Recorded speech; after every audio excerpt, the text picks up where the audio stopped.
álcool em gel para clientes. Isso e muito mais você confere a partir de agora no WESB Notícias, primeira edição.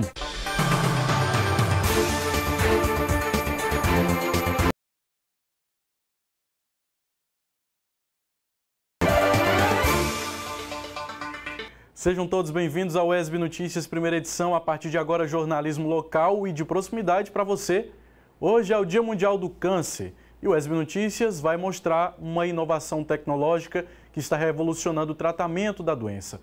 Trata-se da touca gelada, que evita a queda de cabelo em mulheres e ajuda a melhorar a autoestima. O Instituto Nacional de Câncer, INCA, divulgou dados da estimativa 2018 de incidência de câncer no Brasil. O estudo aponta o registro de 600 mil novos casos de câncer por ano em 2018 e 2019. Para ajudar no tratamento do câncer, está sendo disponibilizado em Vitória da Conquista a touca de resfriamento, que atua na redução da queda dos cabelos durante as sessões de quimioterapia. Este modelo vai circular um ar gelado, em torno de menos 30, menos 10 graus Celsius, que vai deixar o couro cabeludo em torno de 4 graus Celsius. Embora algumas mulheres se adaptem a lenços, perucas, chapéus, para outras estar careca é sinônimo de fragilidade. Para essas pacientes, manter os cabelos é muito importante, pois permite fazer o tratamento com discrição, sem precisar se expor com relação à doença. O benefício principal é em relação ao psicológico do paciente. Principalmente mulheres sofrem muito com a questão psicológica da perda do cabelo durante o tratamento. Isso debilita o emocional da paciente e o benefício maior é manter a autoestima dessa paciente durante todo o tratamento, para que ela suporte melhor todo o procedimento e os dias, né? Uma forma de preservar a saúde psicológica e a privacidade do paciente é o uso da touca de resfriamento. Em média, 50% dos fios são preservados em cerca de 2/3 das pacientes com câncer de mama que fazem uso da touca. Esse medicamento é direcionado aos pacientes que utilizam medicamentos quimioterápicos que provocam a queda dos fios. A touca está acoplada a uma serpentina que sai de uma caixa de resfriamento. O líquido de refrigeração circula na serpentina a uma temperatura de 4 graus para que o couro cabeludo se mantenha em torno de 11 graus. A baixa temperatura promove uma vasoconstrição na região, dificultando que a droga utilizada na quimioterapia penetre e danifique o folículo capilar. A gente começa com 30 minutos antes da quimioterapia, com a touca gelada, e permanece até 1h30 após o fim do tratamento. Alguns protocolos podem ficar apenas 30 minutos, mas é em média de 30 a 1h30 depois da quimioterapia. Não é para todos os tipos de câncer, mas a grande maioria deles pode usar. A gente não tem uma indicação formal em usar em leucemia e mieloma múltiplo, e em pacientes que porventura têm alguma metástase no sistema do couro cabeludo ou no sistema nervoso central. Mas a grande maioria sim pode se beneficiar do tratamento. A gente fica tão feliz em divulgar esse tipo de notícia com inovações que realmente transformam a vida das pessoas. O vestibular WESB 2020 encerrou nesta segunda, dia 2, mais de 12 mil candidatos disputaram a vaga nos 47 cursos de graduação da universidade, gente que veio das mais variadas partes do Brasil, ajudando a aquecer a economia local. Vestibular da WESB é sempre assim. Olha só a movimentação de veículos no campus de Conquista às 7 da manhã. E o reflexo de tudo isso é sentido também na economia. Muita gente vem de fora para prestar o vestibular aqui na cidade. A Márcia é do município de Rui Barbosa. Está aqui para acompanhar a filha que presta o vestibular para Direito. Ela preferiu ficar na casa de parentes na cidade. Enquanto aguarda a filha do lado de fora do colégio, se diz entusiasmada com a possibilidade da garota morar em Conquista. Nós andamos pelo centro da cidade, eu gostei muito da cidade, né? Agora minha filha passando, a distância que vai pegar um pouquinho, né? Que é muito distante, mas assim, nós gostamos muito da cidade. Assim, a cidade é ótima para morar. E os hotéis sentem os efeitos positivos do processo seletivo da WESB. O vestibular da WESB é muito importante para o comércio hoteleiro, não só na parte hoteleira, eu acho, que movimenta um todo. Restaurantes, transporte como táxi, Uber, né? Até avião mesmo, o pessoal vindo. Além do mais, desse benefício que gera em torno do comércio, aumentando a renda, né? ainda os estudantes levam uma boa impressão da cidade, passando para outras pessoas, conhecendo, né?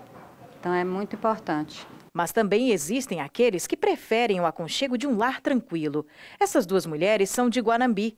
Preferiram alugar uma casa para acompanhar as filhas durante os 2 dias de provas. E a economia também foi importante. A casa ficaria mais em conta para a gente. São 2 diárias e nós estamos em 4 pessoas. Então, ficou mais em conta e bem mais tranquilo também, né? A gente... Até para as refeições também, então a gente trouxe os ingredientes para fazer as refeições aqui. Marisa sempre vem à Vitória da Conquista. E alugar uma casa foi uma boa opção também, porque nesta época, conseguir uma vaga em um hotel é bem mais difícil. Procuramos outros locais, mas a demanda estava bem acentuada devido a um número elevado de alunos, de estudantes que viriam prestar o vestibular aqui da UESB. Aí a gente conseguiu a casa e até achamos até melhor, muito mais com mais comodidade, com mais tranquilidade. É hora de você conferir no mapa como fica o tempo e a temperatura para Conquista e outras cidades da região.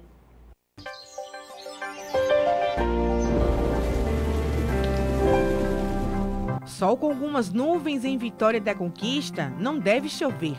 As temperaturas na cidade variam entre 18 e 32 graus. Vamos agora à previsão do tempo para outras cidades da região. Não deve chover hoje e também a cidade marca a mínima de 20 e a máxima de 28 graus. Sol entre nuvens na capital da pecuária. Em Tapetinga, as temperaturas variam entre 20 e 31 graus. Sol com algumas nuvens em Bicoara, também não deve chover. A mínima na cidade será de 17 e a máxima de 31 graus. As informações são da agência...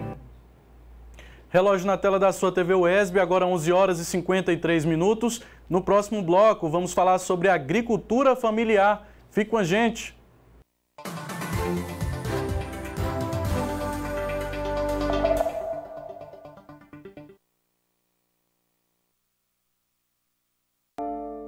Se um mosquito aparece, é sinal de atenção.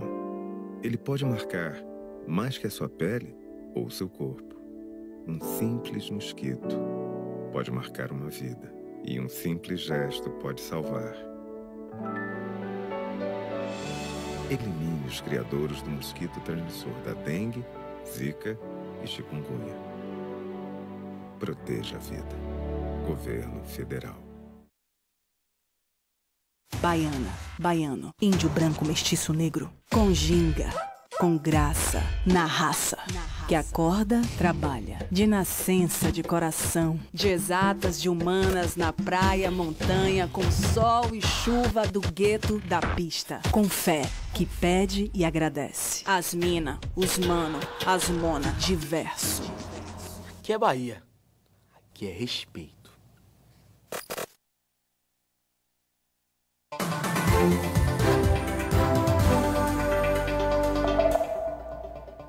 Estamos de volta ao vivo, direto dos estúdios do Sistema UESB de Rádio e TV Educativas. No último fim de semana, Belo Campo sediou a sua primeira exposição agropecuária. Na oportunidade, mais de 200 produtos da agricultura familiar produzidos em comunidades rurais dos municípios de Belo Campo e Tremedal, no território de identidade sudoeste baiano, foram apresentados ao público. Confira. Seu João é agricultor familiar há mais de 50 anos. Ele mora no povoado do Jatobá, no município de Belo Campo. Na sua terra, ele produz frutas, feijão, milho e vende seus produtos nas feiras da agricultura familiar. Toda a vida eu sempre trabalho na agricultura familiar. Então aí hoje, a partir do ano para cá, que a gente vem fazendo as feiras para poder trazer para as pessoas a comida sadia, a alimentação pura, sem agrotóxico, sem nada. Assim como seu João, Dona Clébia também trabalha na lavoura. É da terra que ela tira o sustento da família há mais de 20 anos.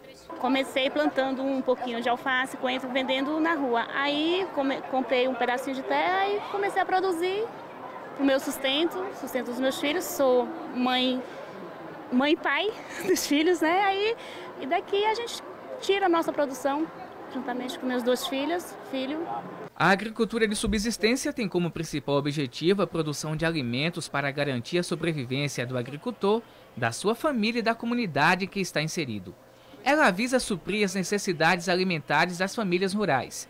Essa modalidade é responsável hoje por toda a produção mundial de alimentos, segundo dados da Organização das Nações Unidas. São mais de 500 milhões de produtores rurais dedicados à agricultura familiar no mundo, ocupando 90% de todas as propriedades agrícolas. Em Belo Campo, os agricultores familiares recebem incentivo e apoio à produção. Nós temos investido bastante com relação a essa questão da agricultura familiar, apoiando maciçamente aos agricultores. Nós estamos, por exemplo, falando na política pública, nós temos, por exemplo, o PENAI, né, que em 2019 a prefeitura e o governo municipal adquiriu produtos da agricultura familiar. Nós temos parceria com relação a Garantia Safra, PA Alimentos, PA Leite, que a gente está tentando implantar.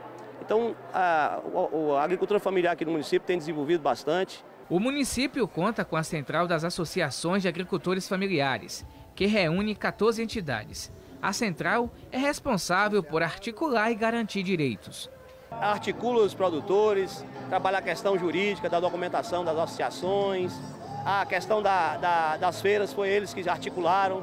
Então eles têm feito um trabalho de articulação com os produtores, entendeu? E está se organizando, porque aqui em Belo Campo existe muita associação, porém poucas organizadas, poucas articuladas. Eles estão fazendo esse trabalho de articulação com as associações. Com mais de 4 milhões de estabelecimentos familiares no Brasil, a agricultura familiar representa 38% do PIB do país, equivalente a 54 bilhões de reais. Só aqui em Belo Campo, a agricultura familiar responde ao emprego de 1.000 trabalhadores rurais. Então a gente percebe que, vamos dizer assim, a parceria agricultor e poder público acaba contribuindo bastante para essa melhoria da qualidade de produtividade, na condição do produtor produzir. E nós vamos continuar falando sobre a agricultura familiar. Estamos recebendo aqui Arnaldo Brito, que é o presidente da FETAG, a Federação dos Trabalhadores da Agricultura Familiar do Estado da Bahia, e também com o assessor da CONTAG, o Arnaldo Brito. Boa tarde para vocês, bem-vindos à TV UESB. Boa tarde, ouvintes. Estamos aqui na região sudoeste justamente para estar dialogando e construir junto estratégia, desafio para o desenvolvimento e a sustentabilidade da agricultura familiar. Boa tarde, Arnaldo. Boa tarde, João Luiz. Boa tarde, João da Cruz. Satisfação enorme em nome da CONTAG estar aqui falando da agricultura familiar, que é uma ação, uma atividade tão importante para a população brasileira. Eu gostaria que vocês, de forma específica, falassem para o nosso público o trabalho que vocês realizam junto aos trabalhadores rurais, junto à agricultura familiar. Começar com você, João.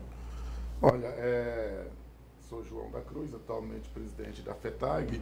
A federação, como ela faz parte do sistema confederativo, juntamente com os seus sindicatos e a confederação, está aqui o Arnaldo, nosso assessor de política agrícola, uma das questões fundamentais que nós trabalhamos são as chamadas bandeiras de luta, que é a bandeira de luta da agricultura, em defesa da agricultura familiar, como forma de sustentabilidade para o homem e a mulher do campo, produzindo alimentos saudáveis, né, gerando a chamada mão de obra no campo, né, nós geramos mais de 70% da mão de obra no campo, para contrapor justamente o processo político da agricultura de exportação, que produz commodities. Nós não, nós produzimos alimentos e de forma saudável.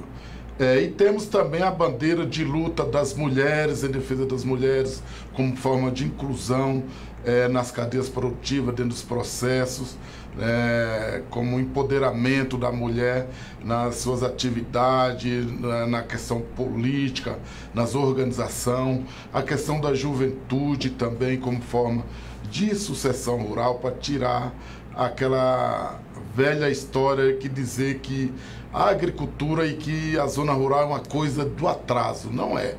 Então, nós trabalhamos com a questão da juventude como forma de sucessão rural para nos suceder futuramente. A questão da nossa terceira idade, as pessoas idosas, que tanto já contribuiu, continua contribuindo com o desenvolvimento.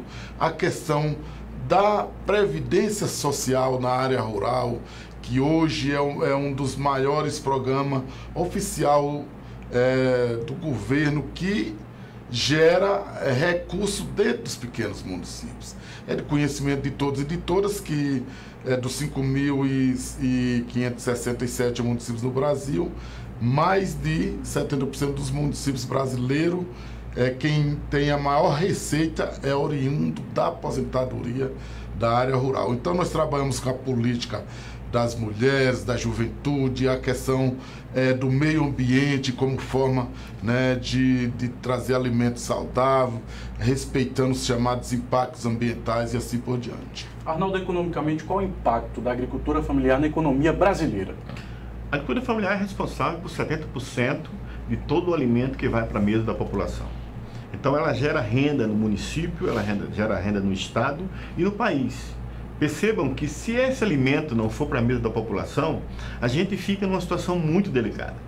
Delicada por quê? Porque exportar, nós também somos a favor. A agricultura familiar já tem um potencial enorme de exportação. Mas o mercado interno, ele precisa se fortalecer. E vem dessa produção da agricultura familiar. Então a agricultura familiar é importantíssima para o desenvolvimento no município, no estado e no Brasil. Olha só, nos últimos anos nós tivemos um apoio muito grande à agricultura familiar, né, com programas como o Pronaf, o programa Alimento na Escola. Eu gostaria de saber de vocês qual é a realidade atual desses programas, esse apoio continua, como é que está? João, você traz algo que é fundamental a gente destacar. Primeiro, nós estamos discutindo em todo o país que nós não temos apenas uma agricultura, nós temos várias agriculturas. Então temos a agricultura, que é voltada às commodities, à exportação, e nós temos a agricultura, que é pujante, que faz diferença no estado e no município. Esses programas que você acaba de falar é uma conquista do movimento sindical, o Pronaf, criado em 1995, por intermédio do Grito da Terra, que o movimento reivindica ter um crédito específico para essa agricultura familiar e que hoje nós estamos com algumas preocupações. Hoje nós temos um recurso que foi lançado no Plano Safra atual, em que o recurso é para toda a agricultura. Não faz uma distinção entre a agricultura familiar e a agricultura patronal. E isso nos incomoda muito. Outra questão é que o orçamento do governo atual para programas como o Programa de Aquisição de Alimento, o PA, o PNAE, o Programa Nacional da Alimentação Escolar, eles estão comprometidos, porque o orçamento não diz respeito ao histórico que nós tivemos de orçamento para esses programas. E agora nossos agricultores estão produzindo e não têm a convicção, não têm a certeza de que essa sua produção vai ser comercializada. E isso nos preocupa muito. Arnaldo, explica aí para o nosso público como funciona esse programa de alimentação escolar, porque ele é muito importante. É um recurso que vem do Fundeb, em que as prefeituras têm por obrigação, conforme lei, comprar no mínimo 30% de toda a produção produzida pela agricultura familiar para colocar no cardápio dessa alimentação. Nós estamos falando de alimentação saudável. E, infelizmente, tem alguns gestores públicos municipais que não entenderam a lógica e não compram da agricultura familiar. Preferem comprar programas alimentação embutidos, alimentação que vem, a gente não sabe a procedência, que não é cultural dos nossos filhos que estão na escola, de comerem esse alimento. E isso nos preocupa. E o Fundeb, a nossa categoria, nosso movimento sindical, sempre lutou para que esse alimento fosse saudável para a alimentação das famílias. Nós estamos falando das frutas, da batata doce, exatamente, do aipim, não é isso? Produzidos sem agrotóxicos, de forma sustentável, com a preservação do meio ambiente e sem o uso de veneno para que a gente possa ter uma alimentação saudável. Sem o uso dos químicos, mas uma produção agroecológica e orgânica. João, hoje está acontecendo um evento aqui em Vitória da Conquista, não é isso? Isso. Hoje iniciou a nossa 11ª oficina de base, prática e ação sindical. Nós vamos até dia 6, né? Aqui na Pousada Itajuípe, com mais de 36 municípios, com a representação de aproximadamente 100 participantes, né? Vamos estar com esse objetivo justamente da gente estar discutindo todo esse processo, desde as organizações das nossas entidades sindicais, os processos das cadeias produtivas, principalmente quando se trata o comparativo da agricultura familiar com o meio rural com o meio agrícola. Porque a gente faz esse comparativo. O meio agrícola, Arnaldo disse muito bem, ele produz commodities e uma agricultura direcionada para a exportação.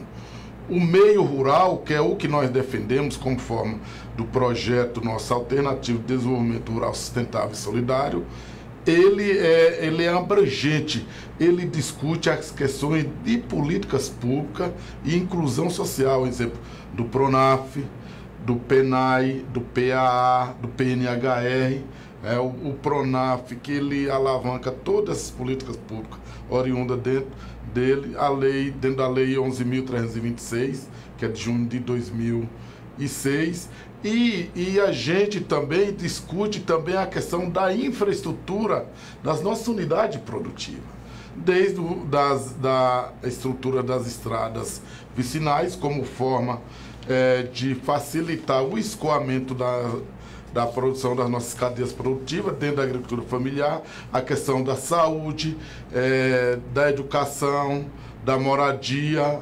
Nós discutimos do lazer, da cultura, respeitando as suas realidades, os seus fatores culturais e assim por diante. Então, o objetivo nosso da oficina é justamente estar construindo. O que é que se diz oficina?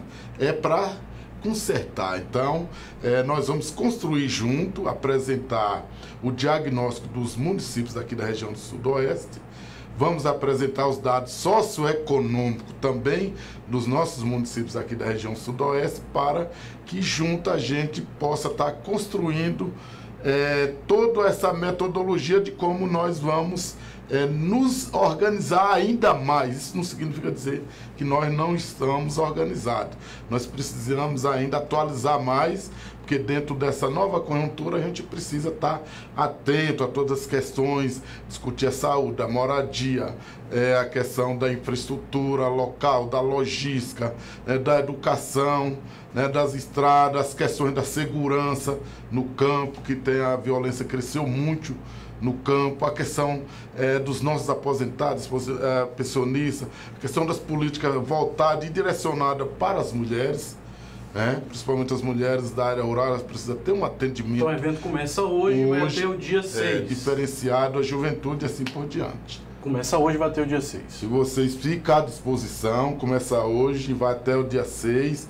Se vocês quiserem estar à disposição para ir lá fazer a entrevista com o nosso povo, que está lá todo o pessoal nosso da Confederação, e da Federação, e a nossa assessoria daqui da região, a companheira Nildma com a companheira Thalita, e os nossos sindicatos daqui da região também, construindo, dialogando junto. João Arnaldo, muito obrigado, força e fé para que vocês continuem defendendo a agricultura familiar. Em nome da Federação, em nome do nosso conjunto da diretoria, nós que agradecemos a oportunidade. Muito obrigado. Somos gratos, João, em nome da CONTAG, toda a Confederação, dos sindicatos, por esse espaço e por esse belo programa. Muito parabéns e muito obrigado. Muito obrigado. Então o evento é isso, começa hoje, vai até o dia 6 na Pousada em Itajuípe. Se você se interessou pelo tema, participe. Vamos para um breve intervalo, daqui a pouco a gente volta.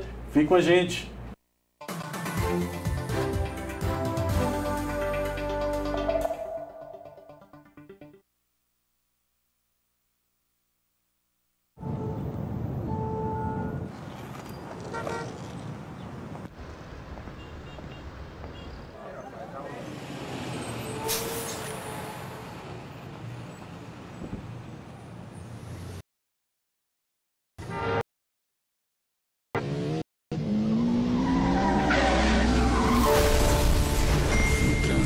Pode ser fatal.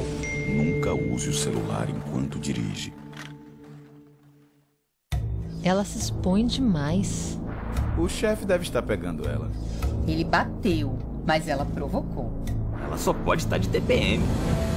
O machismo impregnado na sociedade diminui as mulheres e pode até acabar em violência. Já passou da hora de mudar sua atitude. O machismo é cultural, a mudança também. Liberte-se. Respeita as minas. Governo do Estado. Bahia. Aqui é trabalho.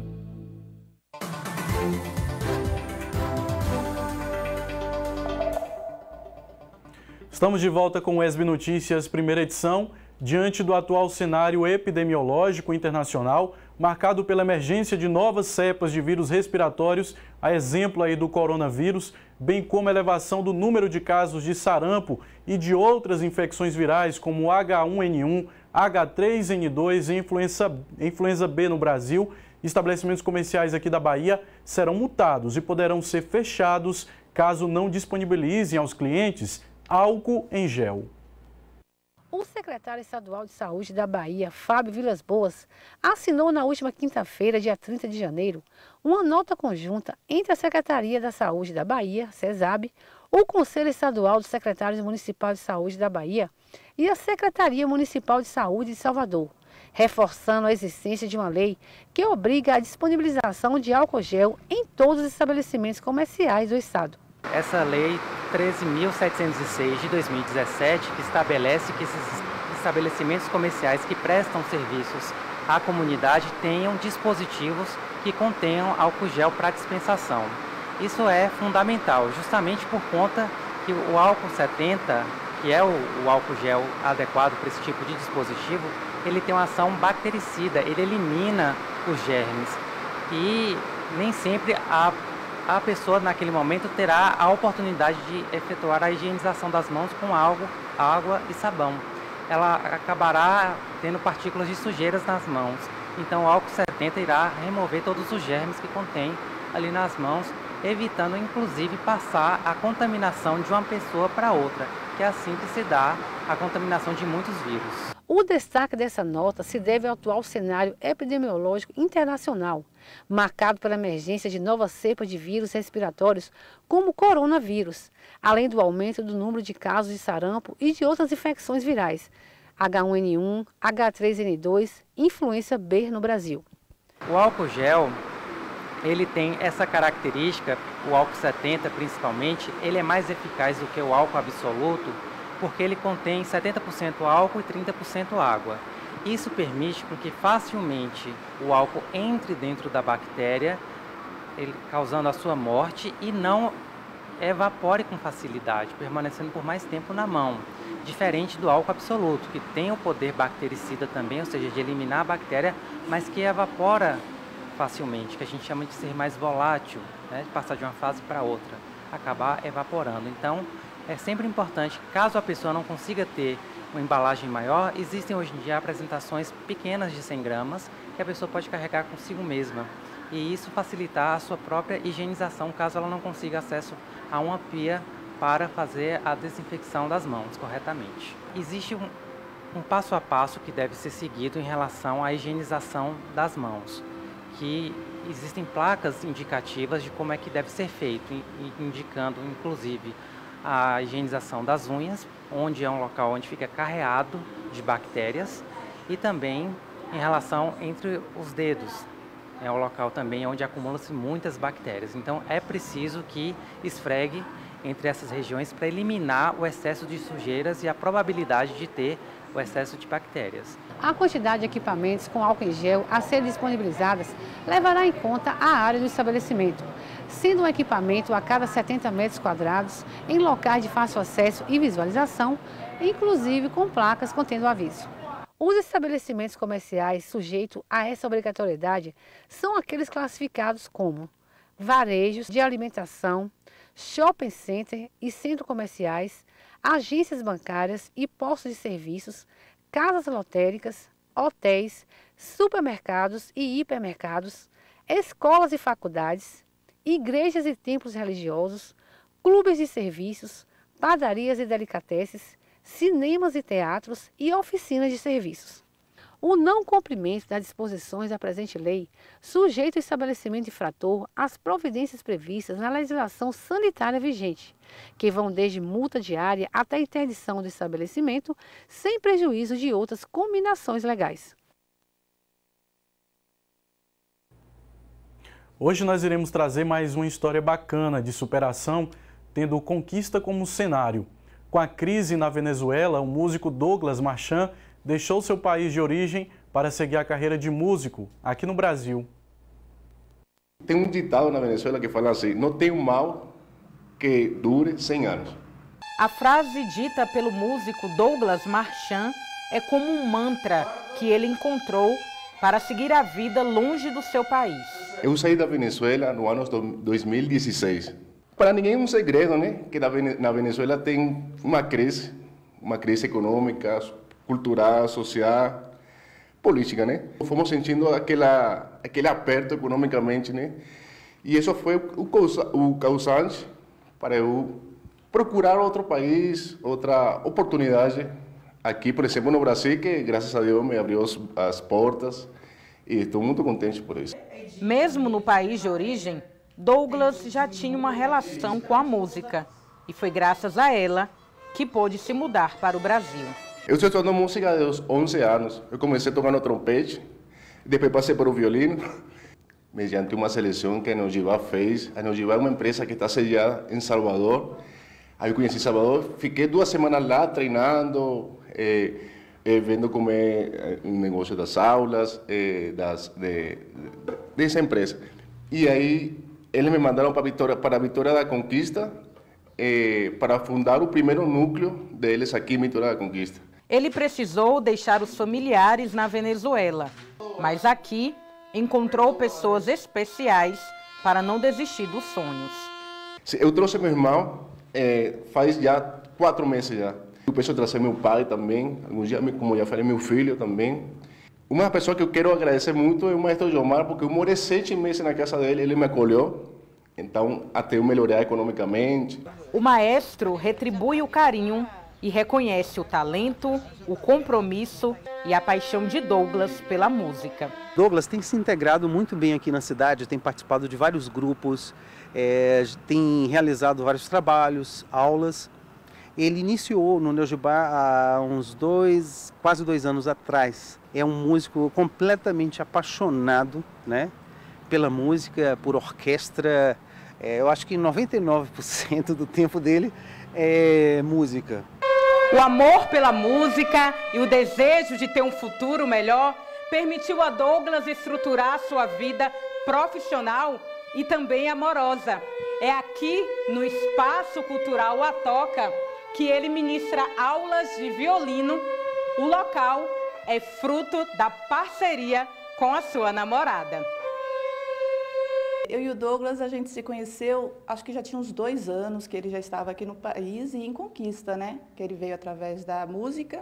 E aí a gente foi se aproximando e começou o relacionamento. Aí a gente apostou na escola, né? No Espaço Cultural A Toca, onde eu dou aula de dança, ele dá aula de música. E a gente caminha junto com os projetos que a gente tem em relação à arte em Conquista. Ele tem uma bagagem muito extensa e como professor ele passa muita coisa pra gente. De técnica, a conhecimento, até com vida pessoal, né? Que é meio que inspiração você ver uma pessoa lutando pelo aquilo que ele quer. Vivendo há 3 anos em Vitória da Conquista, o músico diz como tem feito para se adaptar ao idioma, comida e o clima na cidade baiana.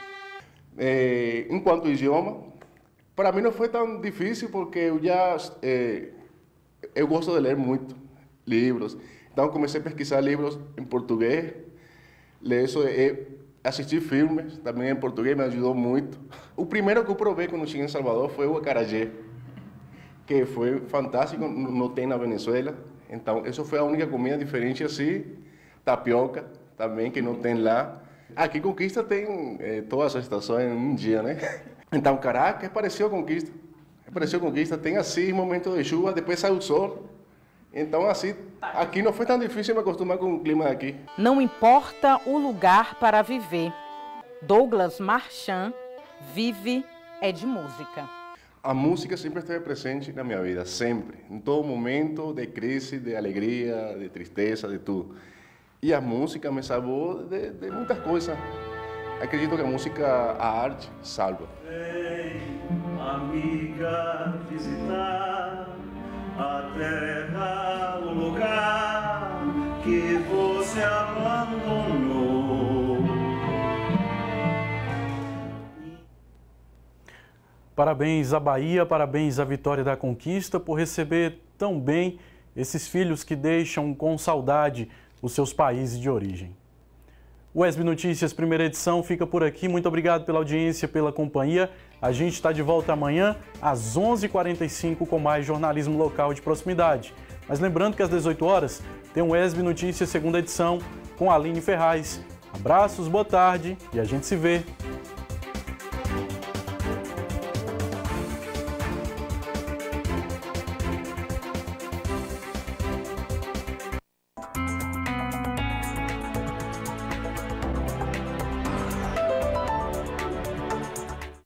Pesquisadores da UFBA estudam o novo coronavírus. E ainda uma entrevista com o cirurgião dentista Igor Fernandes sobre os cuidados com os beijos nesse período de